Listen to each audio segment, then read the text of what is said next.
Hi, welcome to day 5 of Artex Lagos 2020 and to 20 Minutes with Co.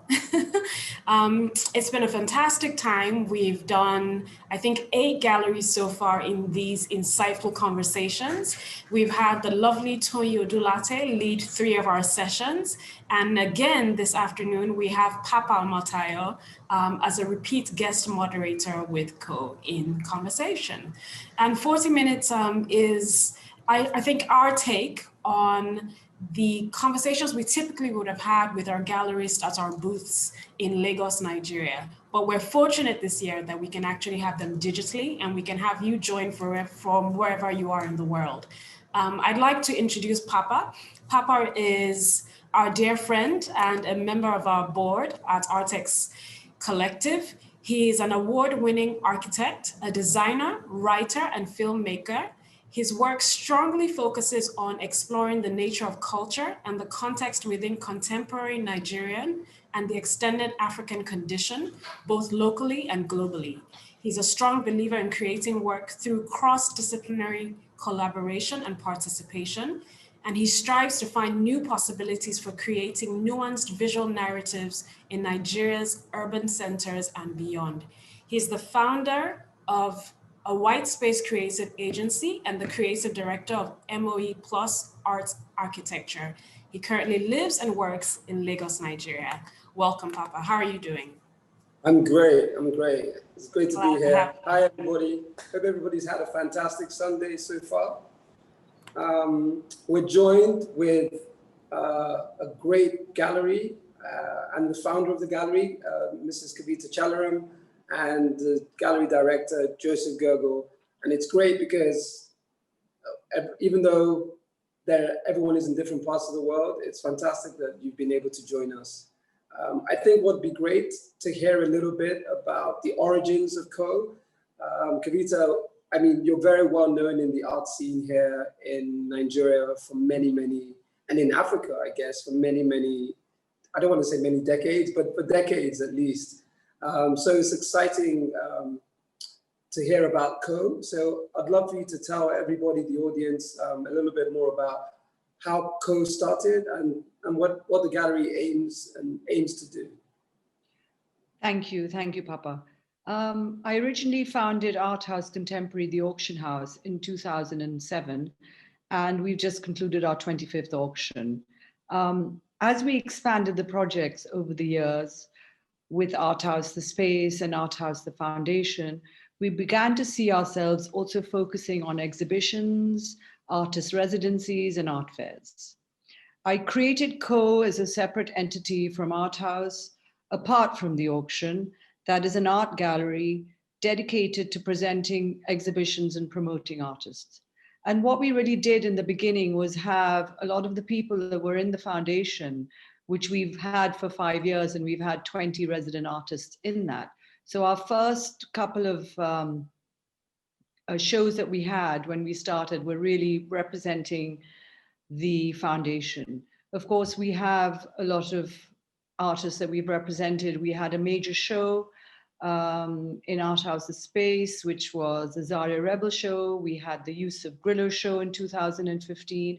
And we felt that we needed a space that we could showcase and have a continual program. Thank you so much for giving us that little bit of an insight. And I think we'll talk a little bit more about how the gallery is working with the artistic space and with the artists a little bit later.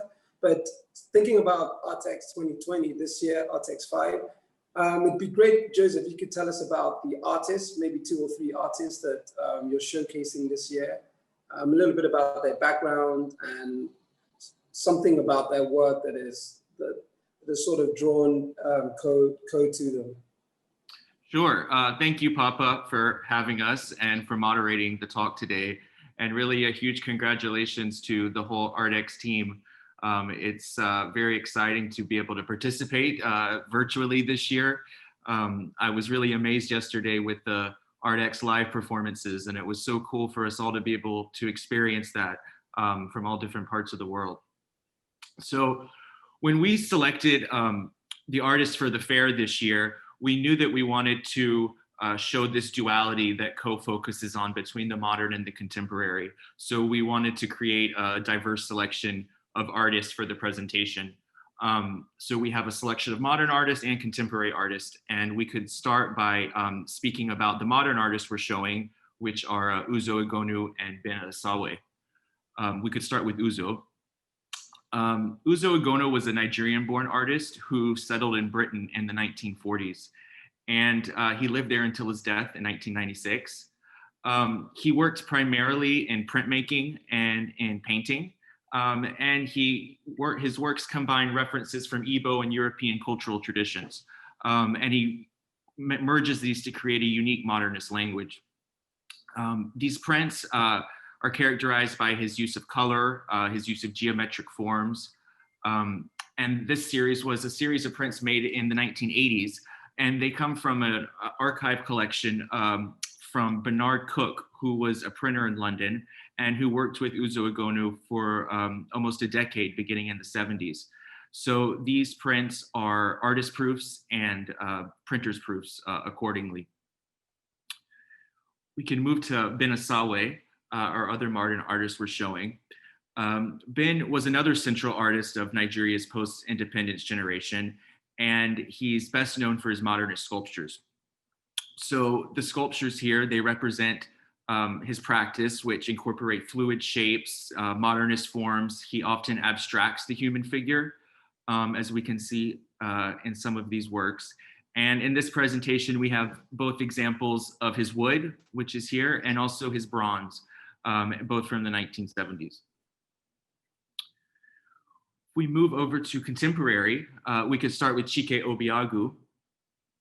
We have two new works by Chike in this presentation, two new collage works. Chike works meticulously over many months to create these works. And so these are his two newest pieces that he's just recently concluded and made for the fair.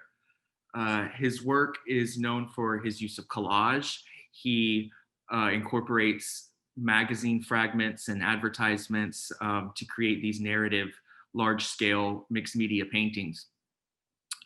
His collages depict moments in the everyday, of family, of community.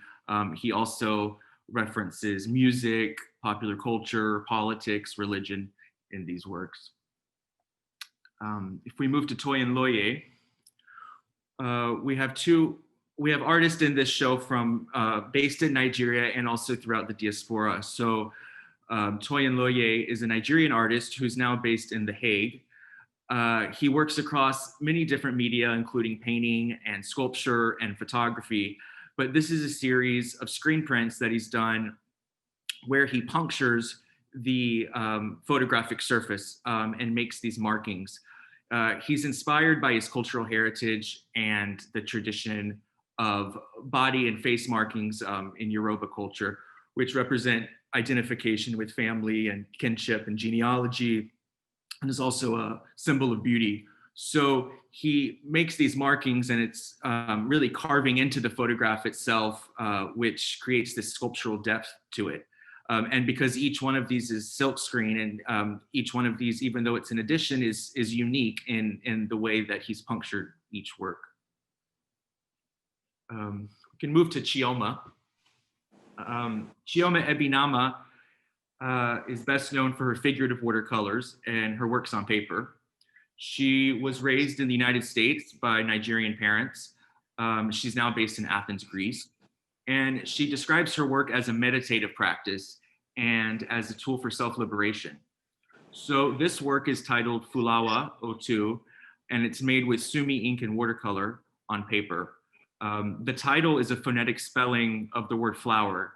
And this series was from a body of work that was inspired by the Mother Water figure, which is throughout Igbo cosmology and throughout the African diaspora. And she explains that her interest in this Mother Water figure represents the strength of Black feminine power. And so this is a great example of how her work takes many different references across West African traditions, across Western religion, and Eastern spiritual traditions as well.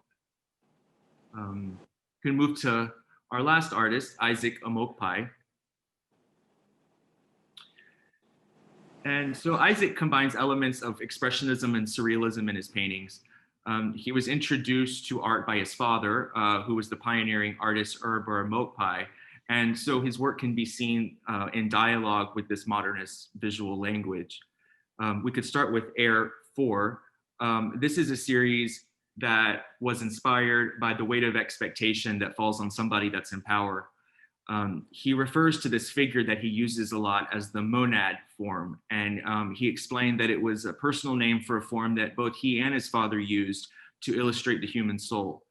And the figure here is loosely based on Northern emirs as a template. And you can see that in the purple dyed traditional fabric and also the white turban. The second work is from his Embrace series. And this is really a love story that points to the duality of love. And this work is made in Sumi ink and inspired by Asian calligraphy. So we can see how he reduces this illustration to a bare minimum of forms. And that's collectively our selection. And thank you so much, Joseph. Some really, really great work. In obviously thinking about Ko and the history of art house, between the modern and the contemporary, in selecting for not just this fair, but in fairs in general, what is that process in connecting that lineage between the modern and the contemporary in selecting the works that you normally choose to present? Or are you normally working to particular themes, or is it how the different artists can sort of relate to each other? I think that, as we work, as we start to plan, we're having conversations with many of the modern artists, and we're also having conversations with many of the young contemporary artists. And I really think bringing it together, it's a dual focus that then sort of spurs connections and conversations. We don't necessarily put the works together, for a very direct connection. But I think as you start to see them, you really can find a lot of ways to think about them in new ways. Yeah, and interesting to see how there are overlaps in themes, right? Mm-hmm. Even between the younger and the more modern artists.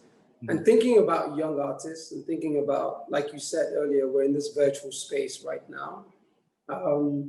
And how, even though a lot of the artists you sort of talked about, especially the modern ones, are very established, right? So people know them already. Kavita, maybe you could talk a little bit how Ko is sort of working with this next generation of artists. I know you discussed the residency program that Art House originally did. Is that a program that is going to be translated into Ko, and then the space, the gallery itself, used as a showcase for some of those programs, especially for the younger artists? Yes, I mean, what we really started off with was with all the young artists, because there just isn't enough representation in Nigeria to showcase all the talent that we have. And really, we've got a very intense program because we have so many people that we feel have such immense talent that we want to fit into our program, that we then started off originally with people that we love that were in our foundation, like Kadara, and we're doing a show now. We had Yadi that went to Dubai and did a residency with us over there. And now we're having a joint show of 3 great talents, which is coming up in December. And so we've got Joseph Ubunabi, we've got Stephen Tayo, and we have Adozie Onedu. And we're really excited because all of them have worked with us in the foundation. We are, of course, wanting to bring in people that are working in the diaspora that want to come back to Nigeria and showcase to the Nigerians. There are Nigerians living abroad that have approached us saying that they'd love to work with us.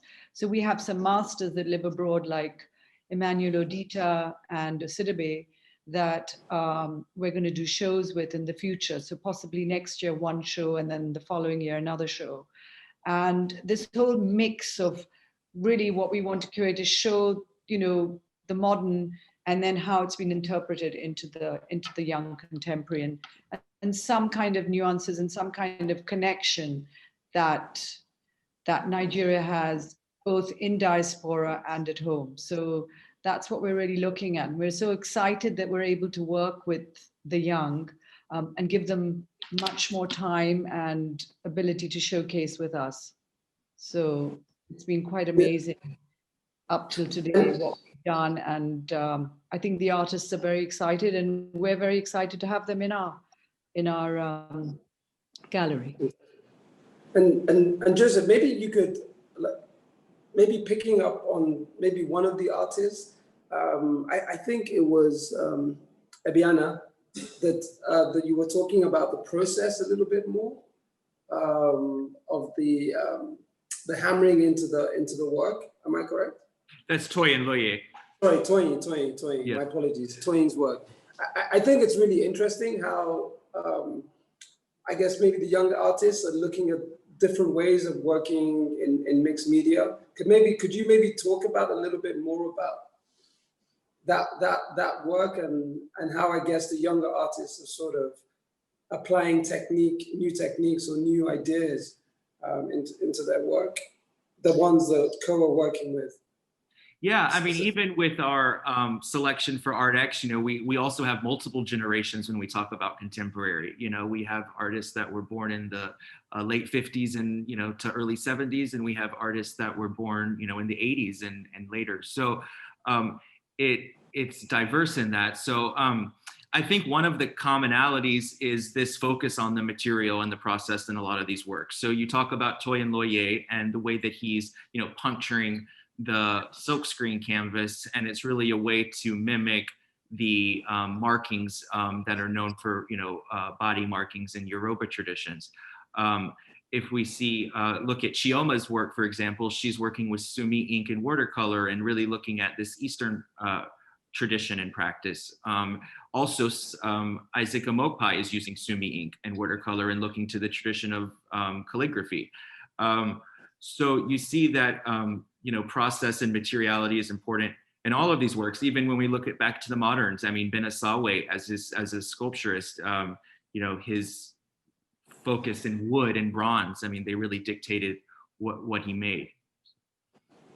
Yeah, and thinking about, I guess, I think it was when we're looking at like how a lot of this work, I feel like for me, there is so much depth and texture to the work that the feeling of experiencing them in the gallery, it's a lot different from the virtual space, correct?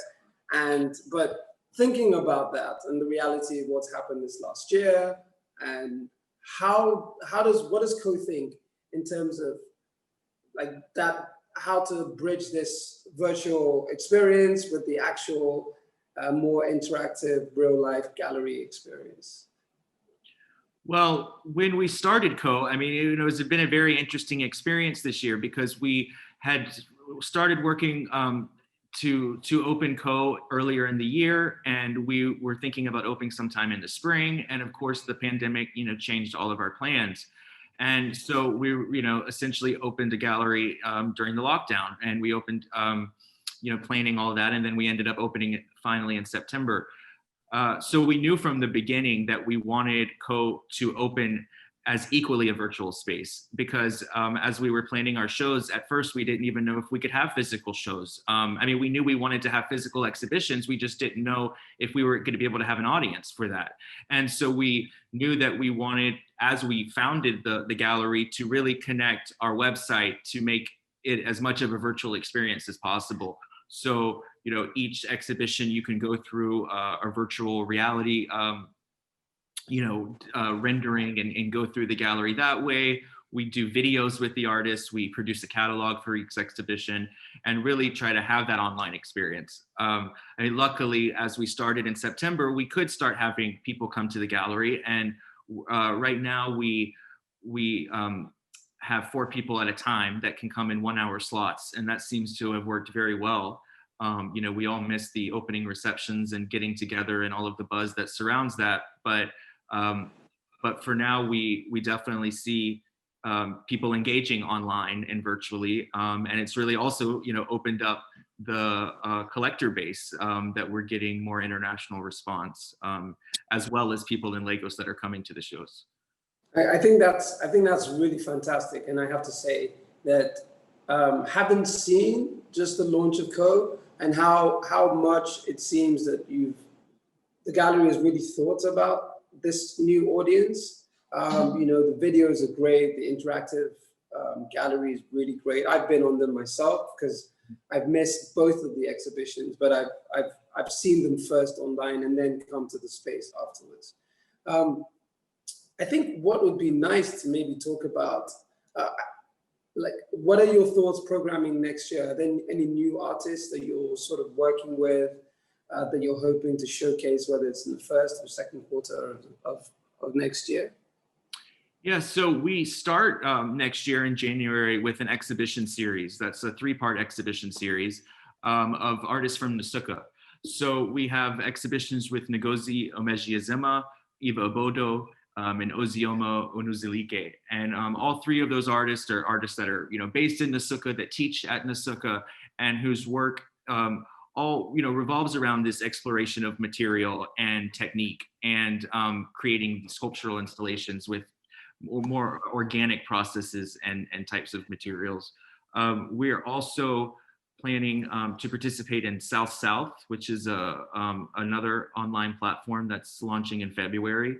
And then we already have a lot of exhibitions lined up in 21 with some of our past artists from the foundation that we want to follow up with and follow the course of what they've done since being with us. We're doing exhibitions with Diana Ajeta, Tina Adebowale, and we're also doing exhibitions by some of you know, the very established contemporary artists like Peju Elatishe, Chike Obiagu, and Jerry Bahari, and Ola Delekuku, among others. Fantastic.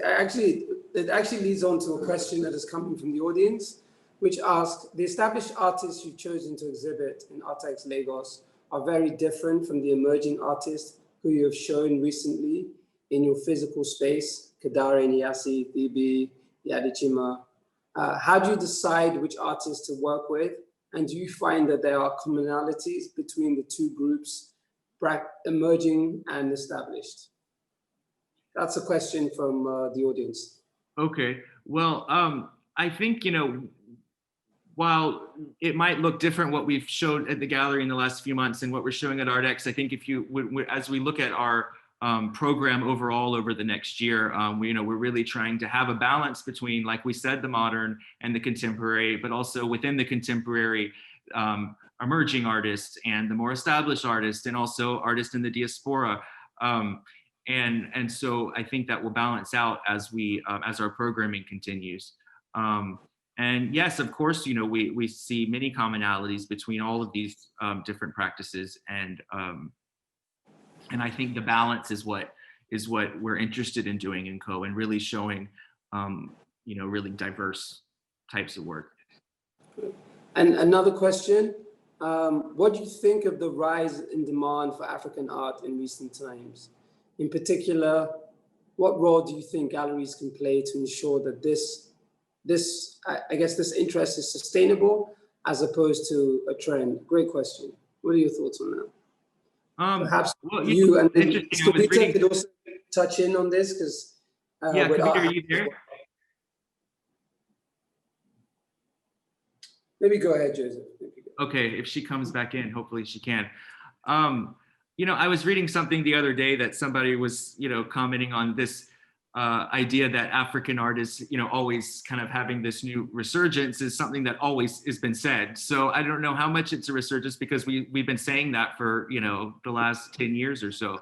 I think that you're seeing a lot more focus of people wanting to come to Lagos. I think ArtX has been a huge part of that, and to really experience it firsthand and not just be something, you know, that's appreciated in the West. So I think that's exciting, and I really think that the art scene, the art community in Nigeria, you know, has really created that excitement and buzz. Kavita, I'm not sure if you heard that last question, and I think it'd be great to hear from you, especially having been on the scene and on the continent for so long. How does this new interest, especially within African art, how do we make it more sustainable instead of a trend? I think we might have lost her. I think we lost her as well. She's Fantastic. in India right now, so we're speaking from many different continents. No, great. There's another question. What would your advice be for buyers looking to start their collection of African art? Oh, Kavita, you're back. Can you hear us? Maybe Joseph, recommendation, a young collector on the line wanting to know how to start his or her collection, or their collection of African artists. I have to hear you. Yeah, sorry, I think she was breaking up there. Well, I think right now is the best time of any because everyone is forced to go online and have this virtual experience. Right. So it's really, for people that are just starting to get into a certain type of art, you really have the internet at your fingertips for that. I would encourage people to, research online, visit galleries virtually. The art fairs, have so many different experiences, all the talks and programming. So it's a perfect time to do that from your house. And this constant question that I guess always nags me is: do you buy for passion, or do you buy? How do you start your collection? Especially without grooming, without somebody sort of teaching you about it. What do you think? What are your thoughts on that? Well, I mean, I think passion is obviously the only factor, really. I mean, obviously there's, market factors, but you sit and you live with the work. And, when you're collecting and investing that type of time and money into something, it's passion is what's going to drive that.